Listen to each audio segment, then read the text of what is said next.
This is the story of a happily married couple, Nicolae and Elena Ceausescu, who together ruled Romania for nearly a quarter of a century.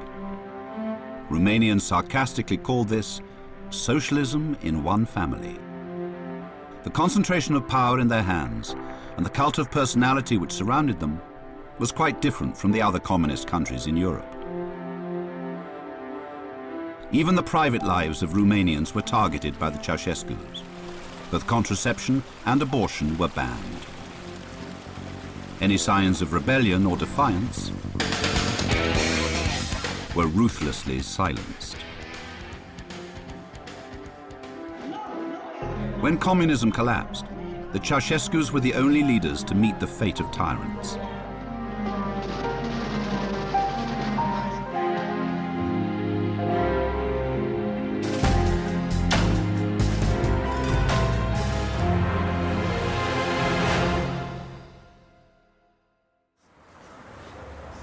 Down one of the walkways in Bucharest's main cemetery is the modest resting place of the man who relentlessly molded the lives of a whole generation.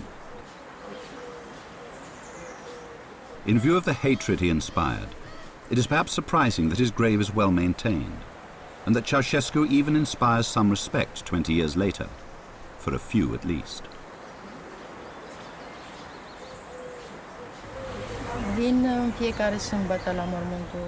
I come to Ceausescu's grave every Saturday because thanks to him, I have a house, I had a job, I didn't lack anything.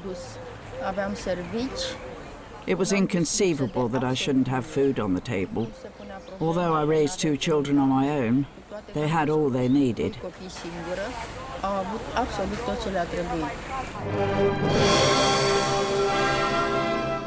Ceausescu's popularity began here on the balcony of what was then the Communist Party headquarters. A few years after he came to power, Ceausescu had the courage to criticize the Soviet Union and the other satellite states for invading Czechoslovakia. Never before had a satellite leader criticized the Soviets so publicly. Dragi tovarăși, cetățeni ai țării românești, pătrunderea trupelor celor 5 țări socialiste în Ceoslovacia constituie o mare greșeală și o primejdie gravă pentru pacea în Europa, pentru soarta socialismului în lume. By proclaiming Romania's independence from Soviet domination, Ceausescu aroused Romanian nationalism. Nicolae Melinescu was in the crowd. It was a very emotional speech, and at that time, if Ceausescu came down into the street, he would have been regarded as a national hero, and I think people would have kissed him. Ceausescu's popularity was to decline, but his power did not. Indeed, it grew, and was sustained by a cult of personality which had both narcissistic and monarchic overtones.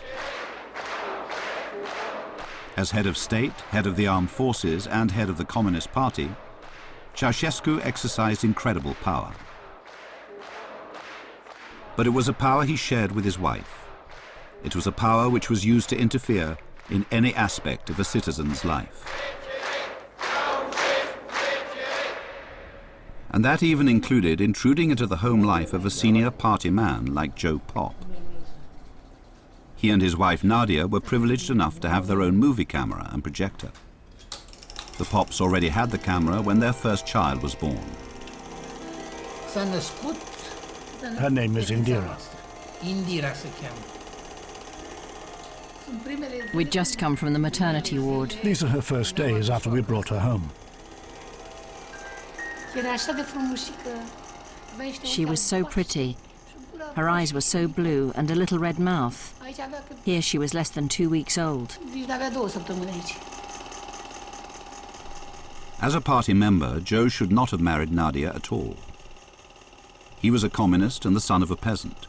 She was from the former ruling elite, and therefore a class enemy who had lost all privileges. From Nadia's point of view, marriage to Joe was a lifeline.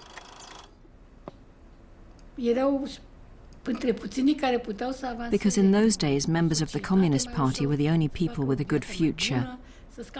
They were among the few who could have a career, live a better life, and avoid doing manual work.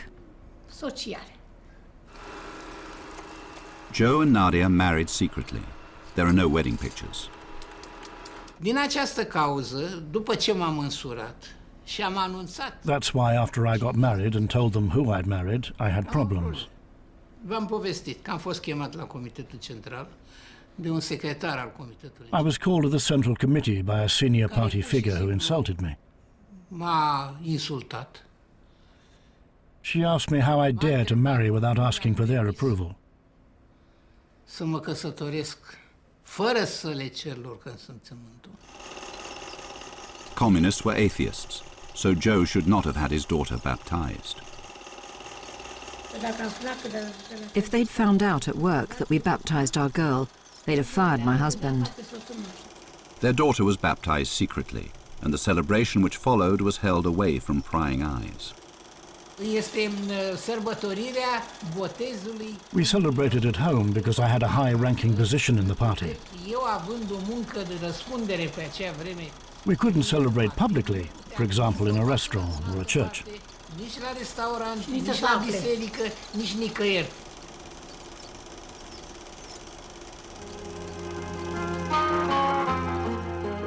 Ceausescu celebrates the birth of the 20 millionth Romanian. He was obsessed with increasing the population to provide manpower for his new industries. So in 1966, he banned abortion for all women except for those who already had 4 children. Any mother caught having an abortion was jailed, as was the abortionist. These were serious penalties, as crucially, contraception was banned as well.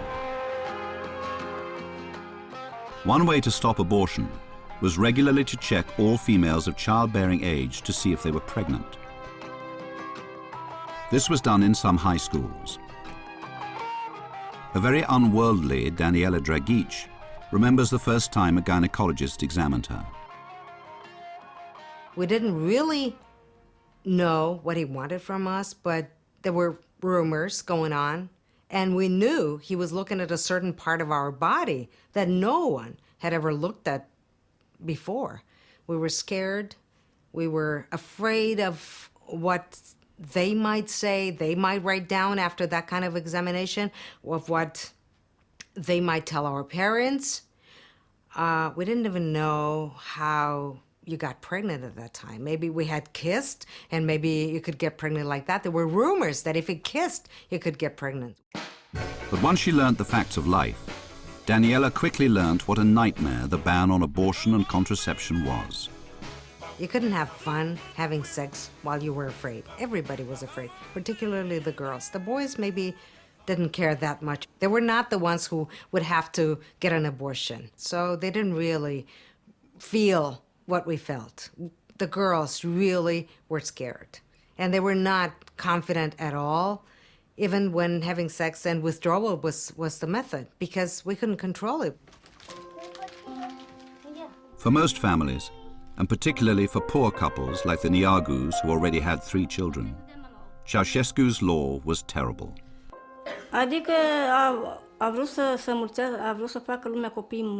He wanted people to have as many children as possible, to torment them because people had no means to raise them. There wasn't enough food, housing was scarce, and people lived 3 or 4 in one room. Ceausescu later ruled that women working in factories should be inspected every month to see if they were pregnant, thus making abortions virtually impossible. Paraskiva remembers the inspections.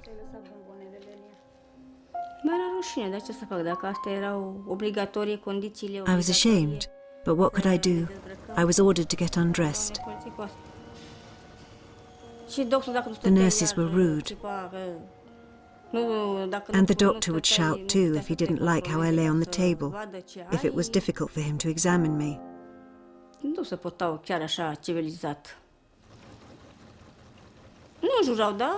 The doctors were patronizing and put me down. They called me stupid. They told me I behaved as if I'd been born in a barn.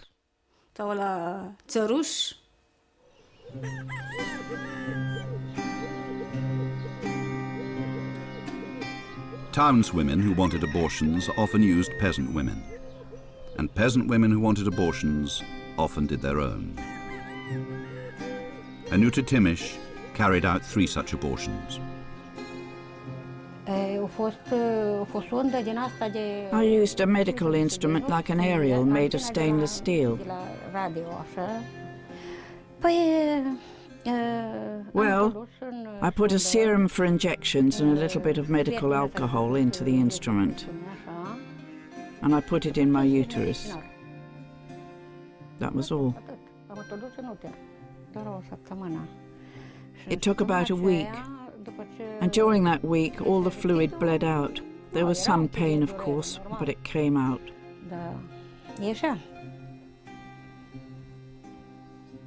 And what did you do with it? I buried it. What else could I do? I buried the fetuses by the electricity pole in my backyard. Nobody could look there. Nobody knew about it. Who was to know? Anuta says all the women in her village did their own abortions. Back in Bucharest, Nadia Pop didn't want any more children. When she got pregnant again, she thought of doing an abortion on herself when doctors refused to do one for her. I considered doing it on myself, but then I thought, am I insane? I could be sent to prison, I could die. When I had my earlier abortions, it never occurred to me that I might die. But once I had my girl, I couldn't take that risk because I had to live for her.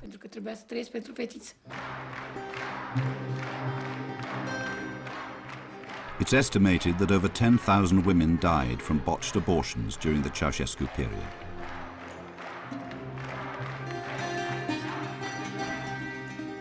Anuta Timish was eventually jailed for helping a neighbor with her abortion.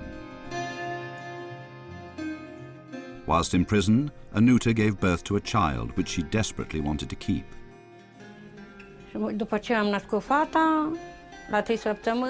3 weeks after I had my baby girl, they told me that they'd send me to a women's labour camp.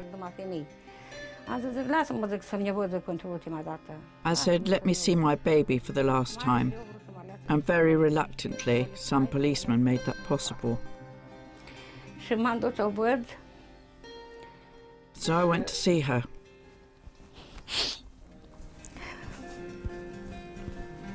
I kissed her, and then I left. I never saw her again.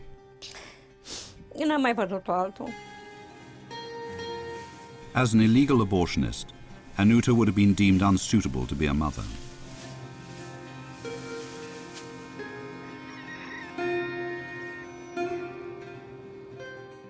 The Ceausescu family had come a long way from their beginnings in illiterate, dirt-poor, often drunken peasant homes. 27 family members came to hold top positions in party and government. But the head of the family, for all his drive and ruthlessness, had his fair share of hang-ups. One of his closest collaborators was Stefan Andrei.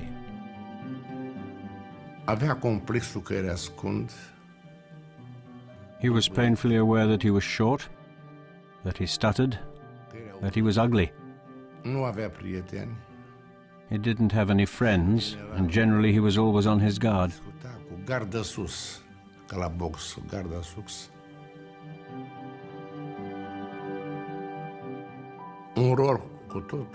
His wife played a completely destructive role.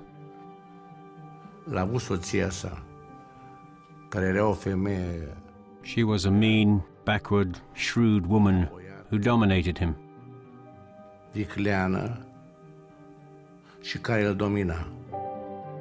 Quite apart from her unique access, Elena acquired real power when she took control of all political appointments within the party.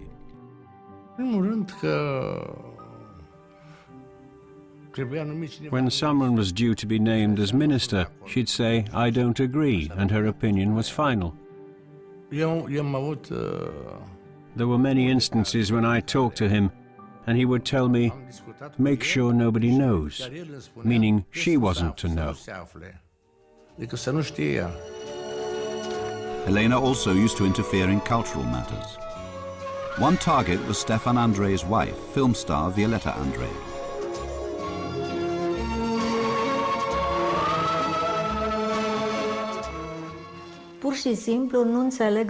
I just don't understand why she hated me so much. She never even spoke to me. Elena was apparently jealous of beautiful women. There's also the suggestion that both Ceausescus were prudish. Before 1972, I appeared in many, many films, both on the small and on the big screen. In these movies, I would show my legs. I would wear low-cut tops. I was shown in the bath, covered in bubbles, in a movie called Felix and Ottilia. This was disturbing for the Ceausescus. Directors had got wind of Elena's dislike of Violeta's style.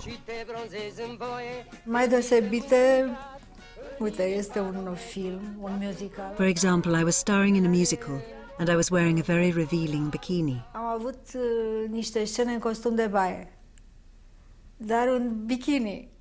The director asked the costume designer to throw a chiffon top over my swimsuit so it didn't look so revealing.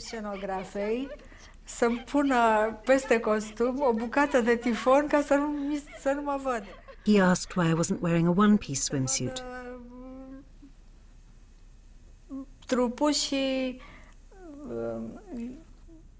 I replied that I had never worn one. Soon after, Violeta was banned from TV and film. Elena and Nicolae Ceausescu were to get some useful lessons on manipulating their own image.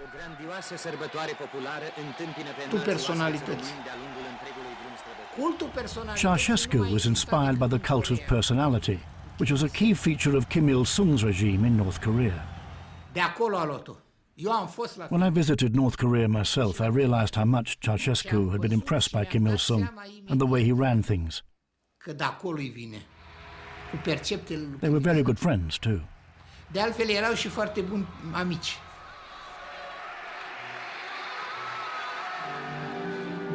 The Romanian cult of personality portrayed the peasant son alongside the great kings and heroes of the nation's history. His wife was Queen of Romanian science.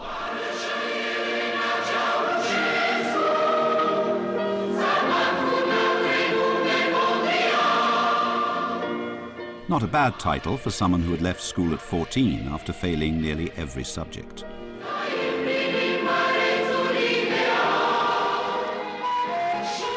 The popular displays of adoration knew no limit.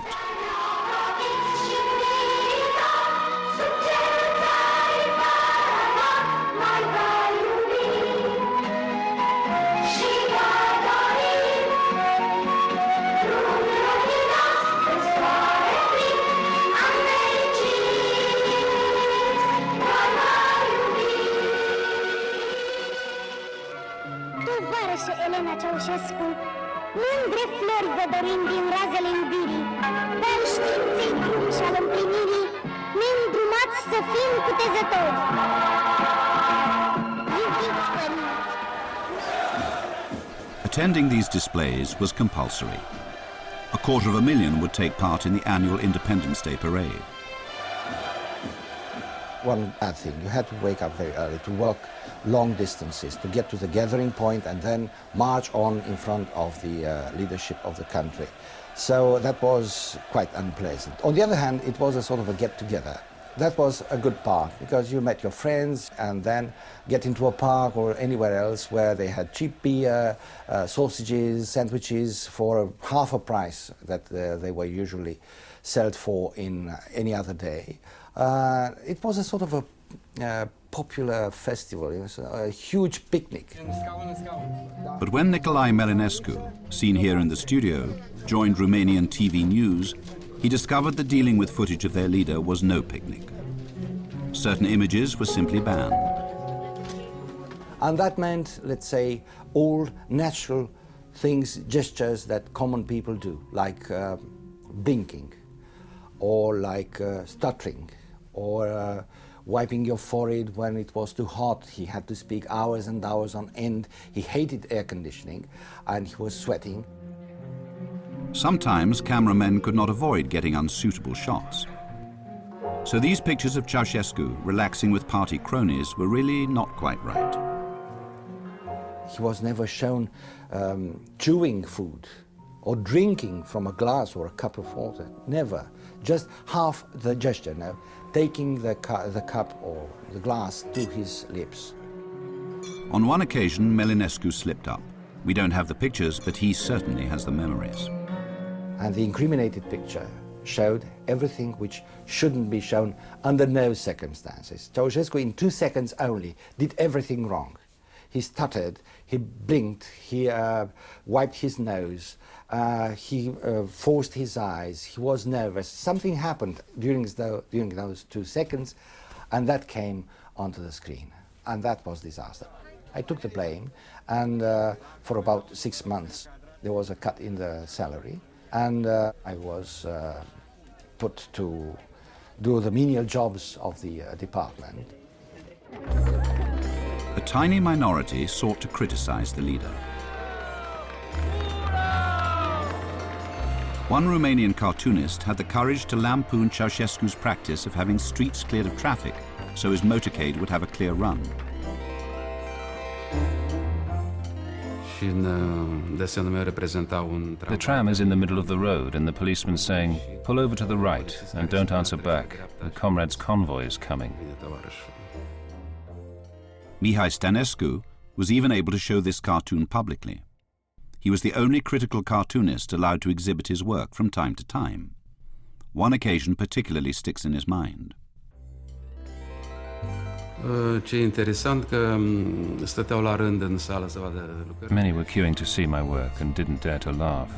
They'd wait until they got outside because they were afraid someone would snitch on them that they had laughed at Stănescu's cartoons. Stănescu had fought long and hard to be allowed to show his work. But there have been suggestions that it suited the secret police, the Securitate, to tolerate him. It was a way of controlling people. I'm not saying that Mihai Stănescu was controlling us. Thank God for him and his cartoons.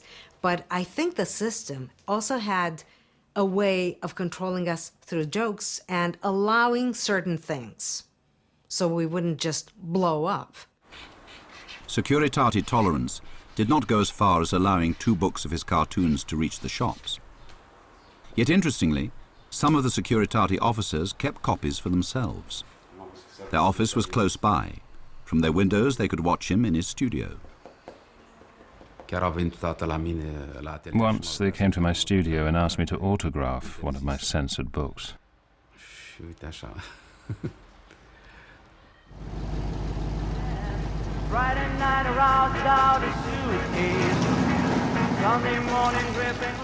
In the 1960s, a band in the town of Timișoara had made a name for itself by playing British pop music, especially the latest Beatles numbers. Baby at your breast, wonder how you managed to please the rest. The leader of the Phoenix band, Nicu Kovac, was a natural member of the Awkward Squad. Typically, he filmed his band traveling upstream, literally.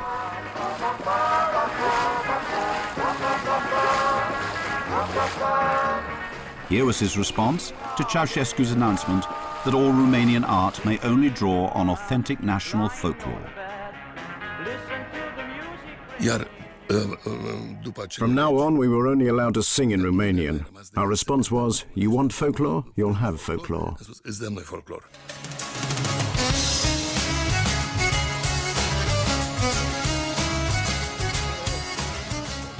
However, the folklore was combined with rock, and the songs had a strong Robin Hood theme.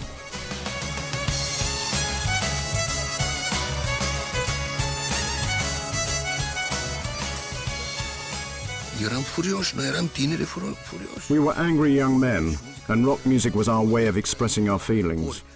But as we sang in archaic Romanian, they couldn't compare us with Western bands and accuse us of importing foreign influence.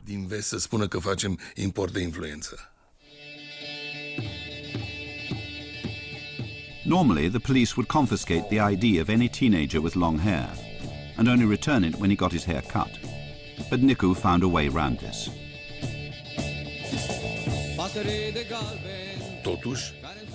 To this day, I can't understand how I acquired such a privileged status.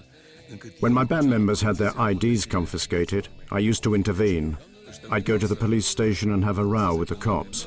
The result was always the same. They'd hand over the IDs, and our guys' hair stayed long.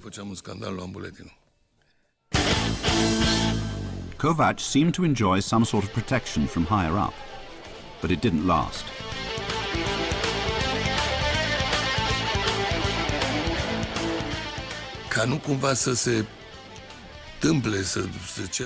To make sure there was no fighting and that people wouldn't shout forbidden slogans, the Securitate soldiers and police mingled with the audience.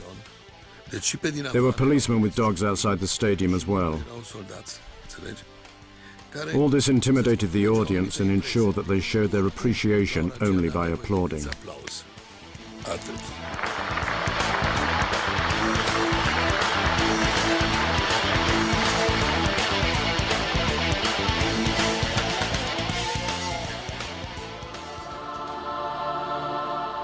Soon the Securitate were threatening Kovac.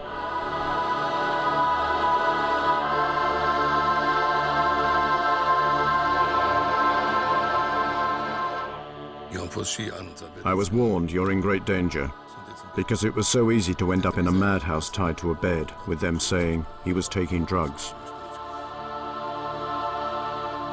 Kovac took the hint. At great risk, he hid his band in loudspeaker boxes and smuggled them out of Romania.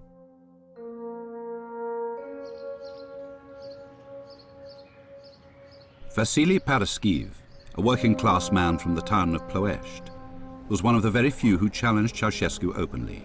Nothing could stop him. In 1971, he sent a list of proposals to the party leadership and to the unions, of which he was a member.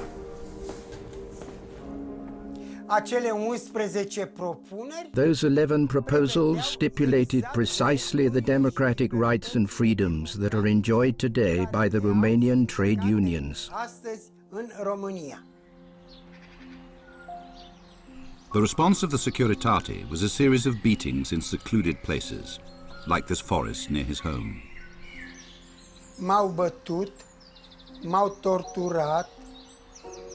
They beat me. They tortured me. They hit my soles with a rubber stick. They hit my face and my stomach with their fists. And they hit me on the head with bags filled with sand. For 7 days and 7 nights, without water and food.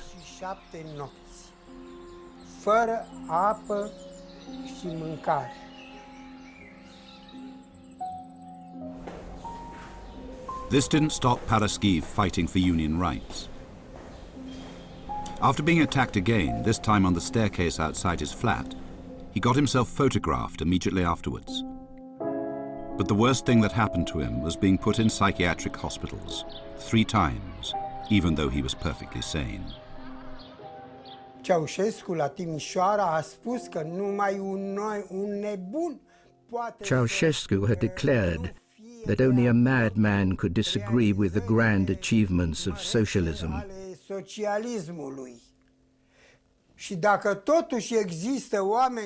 And if there were people who disagreed, then they were mad.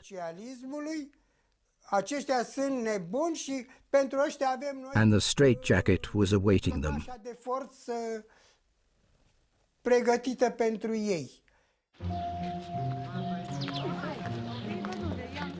Paraschiv is one of the few victims of the regime who ever got to confront some of his tormentors. After the revolution, he went back to one of the hospitals where he'd been detained. There he met the hospital's former chief psychiatrist, Dr. Ara Kerestigyan. Bună ziua, domnule doctor. Bună ziua. Să trăiți. Hai, mă cunoașteți? Da. Luați loc, vă rog. Ce mai faceți? Dr. Karastigian insisted that Paraschiv was mentally ill, but admitted that the hospital had been used by the regime to isolate troublemakers. Securitatea a dus uneori bolnavi în anumite împrejurări, evenimente, bolnavi care s-au internat la noi. Mi s-a părut lucru normal asta? Bolnavi care conturbau liniștea sau ordinea sau deranjau într-un fel sistemul, aduceau, dar care erau bolnavi, nu oameni care nu oameni sănătoși. Oameni sănătoși nu. Paraschiv's original admission file stated that he suffered from paranoia. The symptoms included publicizing a series of irresponsible complaints against the authorities, at home and abroad. Paraschiv says his dignity was destroyed in the hospitals. Și aș fi preferat să fiu judecat de un tribunal. I would rather have been tried in court and sentenced to years in prison than have my dignity destroyed. Pentru că scopul securității tocmai Of course, that was the intention of the Securitate. They wanted to convince my workmates that I was not sane and that they should ignore ideas about free trade unions and democratic rights. If anyone was suffering from paranoia, it was Ceausescu. Not just about opposition at home, but also about traveling abroad, as his foreign minister, Stefan Andrei, recalls. As a rule, he didn't eat at official dinners on foreign trips.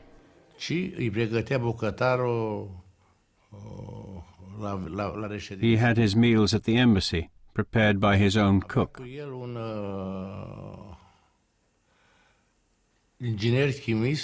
He was accompanied by a chemist who was in charge, among other things, of destroying his excrement so that nobody could examine it to check the state of his health.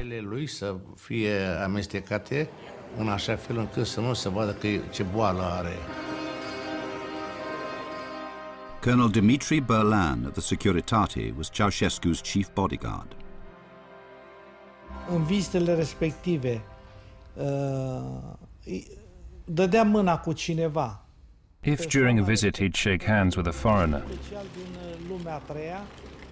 particularly if he was from the Third World, there was always in his entourage either an officer or somebody from the Food Safety Agency who had a medical kit containing tissues dipped in alcohol. O trusă medicală, exista șervețele îmbibate. And he'd be given one of them medicinal, to wipe his hands. Și se ștergea pe ele. Ceausescu's suspicion of foreigners meant that the Securitate had to take a close look at anyone who traveled abroad.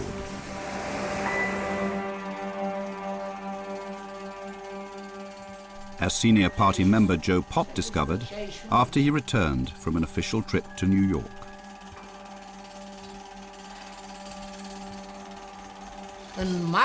În aprilie 65, când am venit în țară, when we returned to Romania, the Securitate suspected that we'd been recruited as American spies. eu personal venind așa, am fost suspendat. Even though I was a director working for the Department of International Relations, I was suspended and forbidden to go abroad. Am fost suspendat și mi s-a interzis să mai plec în străinătate. But Joe was cleared, his career prospered, and he and Nadia were able to enjoy the slight increase in living standards of the late 60s and early 70s. We'd bought a Yugoslav car, a Sastava. Look. Here is our little girl again, and our glorious Zastava. It was good. Now the Pops could easily get to Nadia's parents in the town of Târgoviște and escape from the ever-present surveillance in Bucharest. Family was where we felt safe. A place one could take refuge in without fear of being listened to or sneaked on. Neighbours were nosy sometimes. But Joe was even watched at his in-laws. It turned out that the local Securitate boss knew his mother-in-law. He told her, if you're under the impression that we don't know what your son-in-law does while he's in Târgoviște, think again. Lucky for him, he's okay. We can't hold anything against him, but we know everything. So they kept me under surveillance all the time.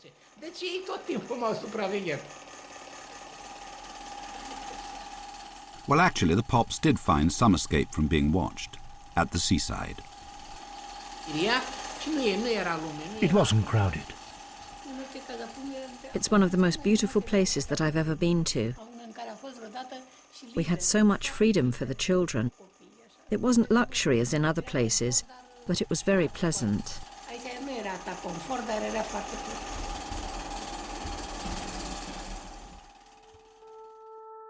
Perhaps the most unexpected targets of the Securitate were the Ceausescu children, all the more so when we consider who authorized the surveillance. Au fost în mare măsură puși de mama mea să ne supravegheze pe noi toți copiii. My mother asked the Securitate to keep an eye on us. Dragoste, se poate spune oricum exagerat. This might have been from a misguided sense of love, but whatever it was excessive. The Securitate couldn't touch us, but the information they gave our mother created a lot of problems for us. Am avut destule neînțelegeri. La un moment dat primesc telefon prin stație să mă întrebe unde se găsește. One day I received a call asking where's Zoya Ceausescu. Atunci am primit telefonul de la dispecerat. I reported and then got another call saying that I was to go and fetch Comrade Elena. Dumnezeu a venit, s-a urcat în mașină și am... I went to the residence. She got into the car and we went to the Harestro Park in order for her to see what Zoya was doing in the park with her boyfriend. Cu Petre Roman, cu Petrica. A văzut. She saw from the car that they were walking, holding hands, or the boyfriend would have his arm around her waist or around her shoulders. De mijloc sau de după. We stayed for about 15 minutes. Am stat circa vreo 10-15 minute.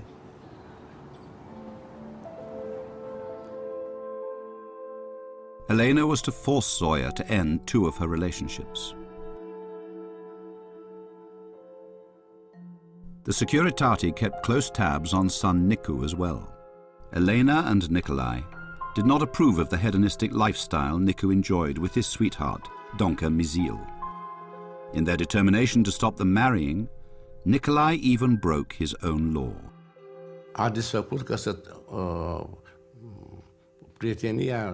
He ended Nicu's long relationship with Donca Mizil. He went so far as to force her to have an abortion. He took the child out of her without her parents' approval and without her approval. It was illegal, of course.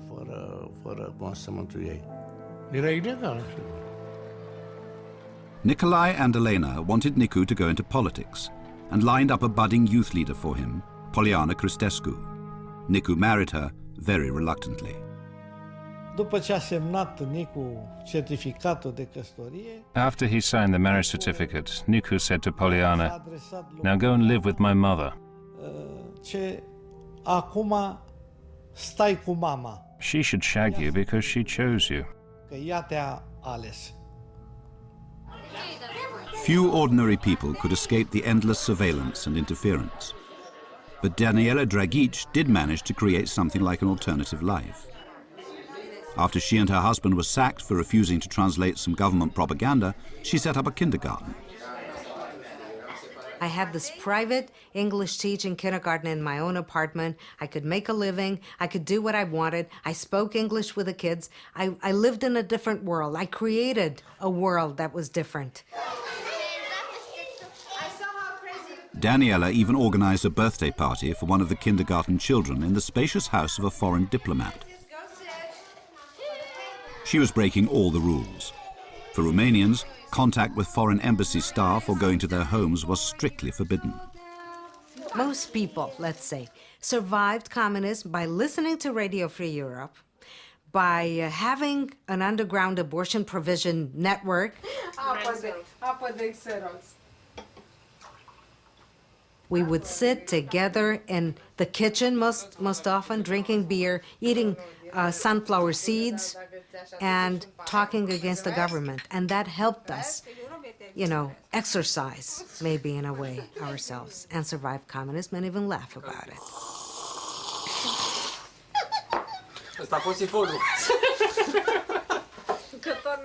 Feul de cristal, Hârlău, 1984. The dreadfulness of everyday life provided rich material for one student comedy group. They filmed this spoof New Year's broadcast by Romanian TV for their private amusement. But before any public performances, all their sketches had to be approved by the censors. Deci s-a ajuns la acel nivel de stupiditate. It reached the height of stupidity when the Ministry of Culture and Communist Education, I hope my memory's not betraying me and this was the actual name, had issued a list of forbidden words. O listă care conținea cuvinte. These words weren't allowed on stage, in shows, on TV, in newspapers, anywhere else. În spectacole, la televizor și niciunde. Chiar în ziar. Deci, în ziare. Yes, newspapers too. So these words were forbidden. One forbidden word was dollar. The censors assumed that anyone who used the word must be an enemy of the working class. One of the jokes was that as we couldn't say the word dollar, we claimed we had bought a piece of machinery with rubles. The censors were outraged by this as well and wrote on our script, any other currency. And we said exactly that. We bought this piece of machinery for 300, any other currency. The audience burst into hysterical laughter. It was funnier than any other word we could have used. Because the student audience cottoned onto the fact that we'd been censored. The censor, a really nice guy, didn't want to impose on us the alternative to the word dollar. So he allowed us to choose any other currency, as long as it wasn't the dollar. Orice altă monedă, numai dolar să nu fie. Și am spus direct. But we took it literally and said it cost 300 any other currency. People roared with laughter. After 20 years in power, Ceausescu started planning his legacy. So in 1985, he and Elena signed a document proclaiming their decision to adorn Bucharest with a new government centre. The document was buried in the foundations. The project meant knocking down a quarter of the old city.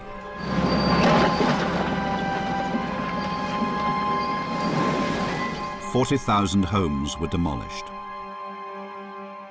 There was no consultation and no appeal. These pictures were secretly taken by someone living on the edge of the destruction zone. Centerpiece of Ceausescu's new Bucharest was to be a palace of the people, second only in size to the Pentagon. Fiecare sâmbătă, Ceausescu avea Ceausescu inspected his building sites every Saturday morning.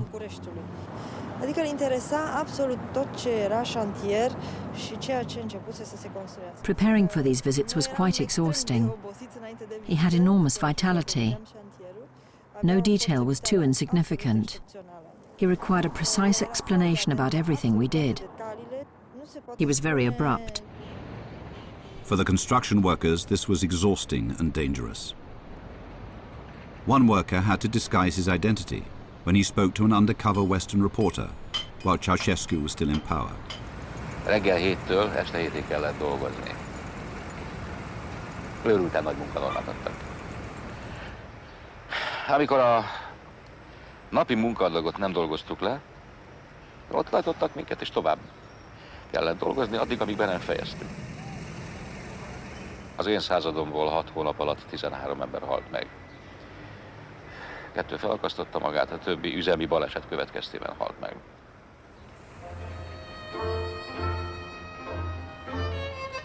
Ceausescu also started to knock down Romanian villages and move the inhabitants to new towns.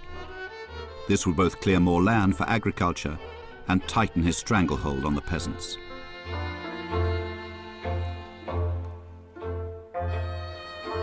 The story of how Lenuta and Marin Sărescu's house was demolished is depressingly typical. The method used was to dig a large hole and to bulldoze the house with all its belongings into it.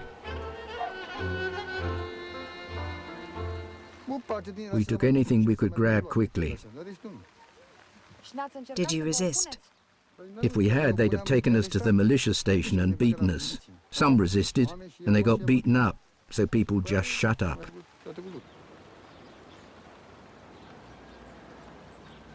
They were allocated a flat in a new block. It had no doors, windows, running water, or heating.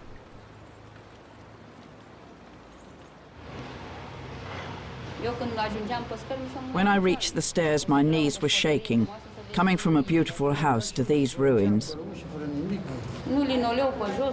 No door, no window, nothing. Debris everywhere, everything a disaster. So in desperation, Lenuta and Marin bribed an official to let them move into a nearby flat. This too had no running water or heating, but it did have a small garden.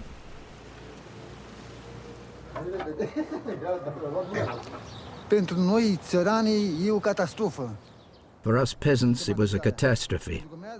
They took away my house and land and gave me a flat for which I have to pay rent.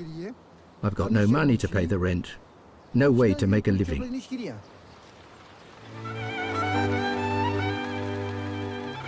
Many people who lost their homes were traumatized.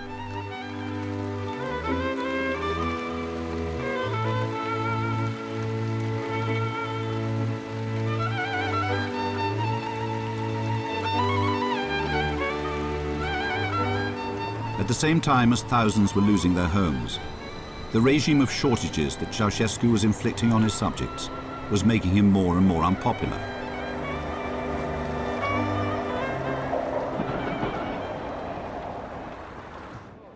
Food became very scarce.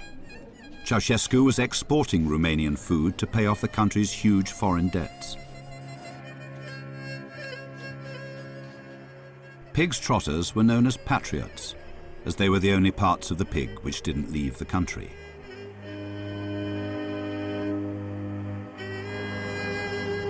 For Nicolae Melinescu, with a working wife and a newborn child, finding the time to shop was very difficult. So there was a saying that if you don't have a grandfather or grandmother, you should buy one, because they came in very handy. They would do all the queuing for you. And my father would volunteer. He loved my son very much, so no sacrifice was too much for him. And he would queue 14 hours to get half a packet of butter for my son. Paraskiva and Marian Niagu were typical of the thousands of peasants who moved to towns to get work.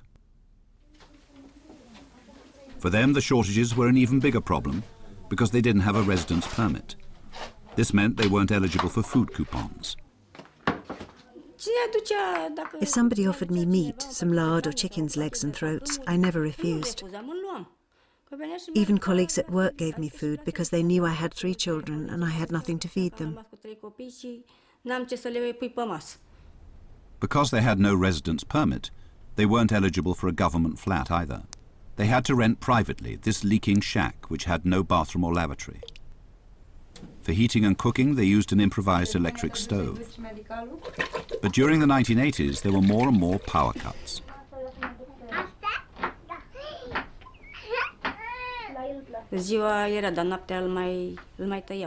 We had electricity in the daytime, but at night they cut it off, which meant we couldn't cook. If we had wood for the fire, we could at least stay warm, but if not, we froze.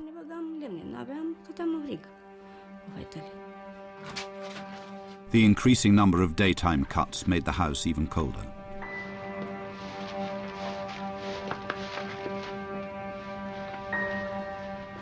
Those with central heating did not fare much better, as the periods when it was on grew ever shorter, and even then the temperature was never above 12 Celsius. All this was a major source of dissatisfaction. Our student comedy group did a sketch on how the average Romanian started his day. But as so many of the words they wanted to use, like for instance, food, were banned by the censors, the sketch was silent.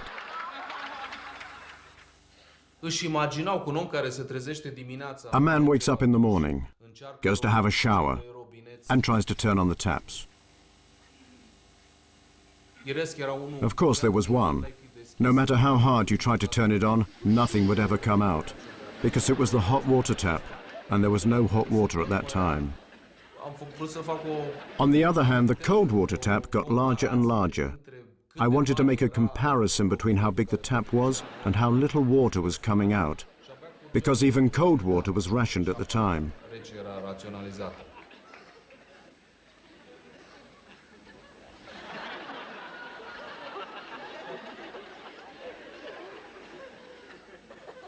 Norocul lui Silviu este că partidul... Silviu was fortunate that the party didn't issue a list of forbidden gestures as well as forbidden words. Cu anumite cuvinte interzise. Finally, Romanians could laugh no longer. Revolution broke out. There was a series of sporadic, disorganized but deadly encounters in Bucharest and other cities. In the middle of this mayhem, Paraskiva's husband went missing. She and the children set out to look for him. I had our younger daughter in my arms, and the older one was walking in front of me. If she'd been one step further away, she would have been hit by a bullet. But you couldn't see anybody. You looked around for snipers, but bullets came from the most unexpected directions. Te uitai să vezi unde și de unde nu te fereai, de acolo venea.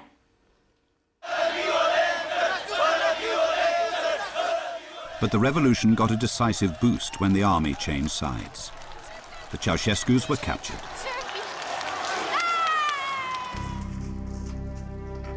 On Christmas Day, they were brought to trial.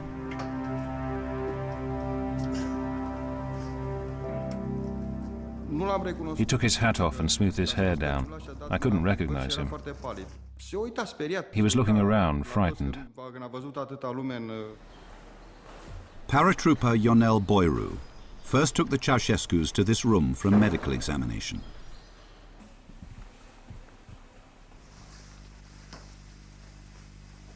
Vă rog să-l poftiți pe pat. Unlike Nicolae Ceausescu, who smelled normally, like somebody who takes care of himself, she smelled embarrassingly bad, but she behaved normally. S-a comportat normal în continuare.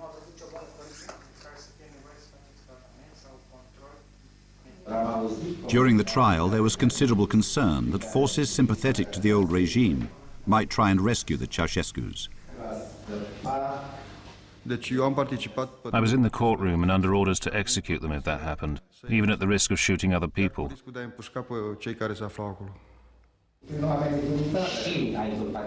The Ceausescus were accused of killing thousands of people during the revolution and in the years before.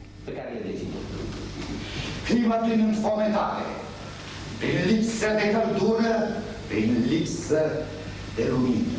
Dar cea mai odioasă crimă a fost crima de a încătușa spiritul românesc, sufletul acestui popor. E o minciună, nu recunosc că am arătat poporul, vă spun ca să vă gândiți bine că e o minciună în faci și arată acum cât de lipsă de patriotism și ce trădare s-a promis în țara. This was a show trial. After 90 minutes, it ended with the Ceausescus being sentenced to death. Everybody went out of the courtroom and I was left alone with them. A lieutenant colonel entered the room and ordered me to take them out separately and shoot them. But they said no. They wanted to die together.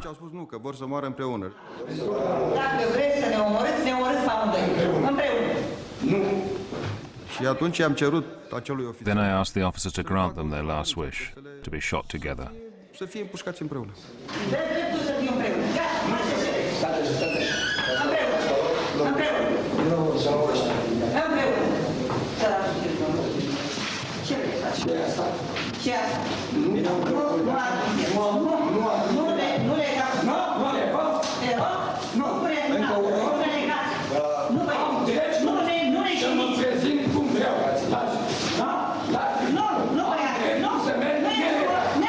și de acolo.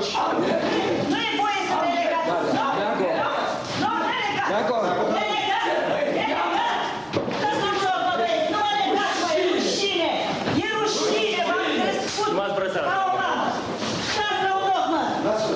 Și asta, rupeți mâna, dați-mi drumul la mână! Dacă bine. Dați-mi drumul! Ce faceți asta? Dați-mi drumul! Nu vă uite nimeni. Noi suntem aici așa, pe cine?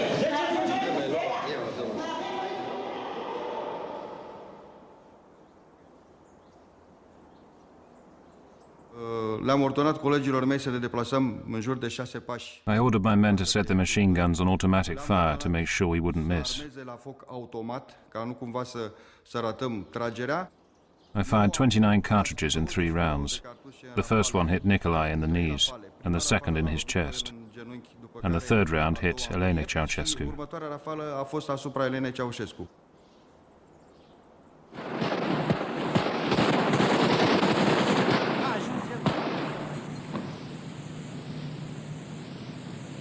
Nu mai trage nimeni.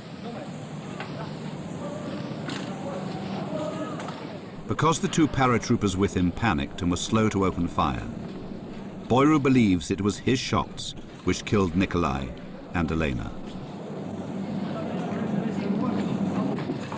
Ridică-l să-l vedem. Ridică-l să-l vedem. Ridică-l, mai sus capul.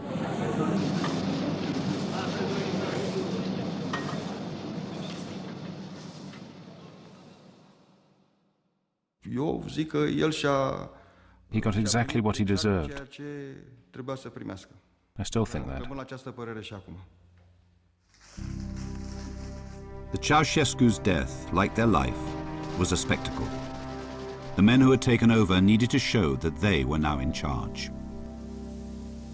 I saw the dead bodies on television, and I saw the same scene over and over again, and it was like we couldn't get enough of it, you know, to see that, to make sure that it was happening, that they were really dead. Paraskiva's husband, Marianne, died in the revolution. This is what he said the last time he left home. Even if he were to die, he still would have no regrets if his children were to have a better life, a happier life, a more comfortable life than ours, not to be tormented like we were.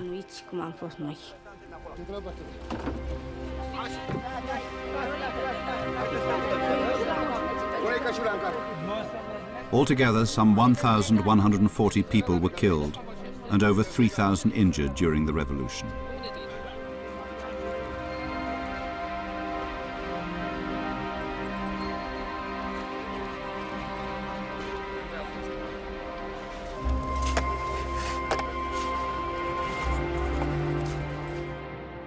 One legacy of the Ceausescu years is the monster palace which, now completed, dominates Bucharest. Less quantifiable is the effect of the dictators on the minds and self-respect of Romanians who lived under the Ceausescu shadow for nearly 25 years. The end of communism across Eastern Europe was sudden, unexpected, and greeted with great enthusiasm.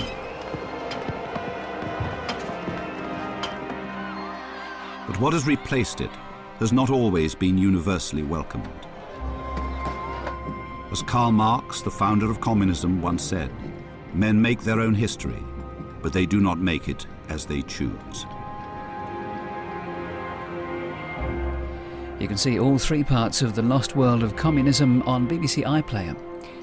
Coming up now on BBC Two for veteran broadcaster and traveller Alan Wicker, an opportunity to reflect on his life and career starting in Venice and his transition from soldier to journalist.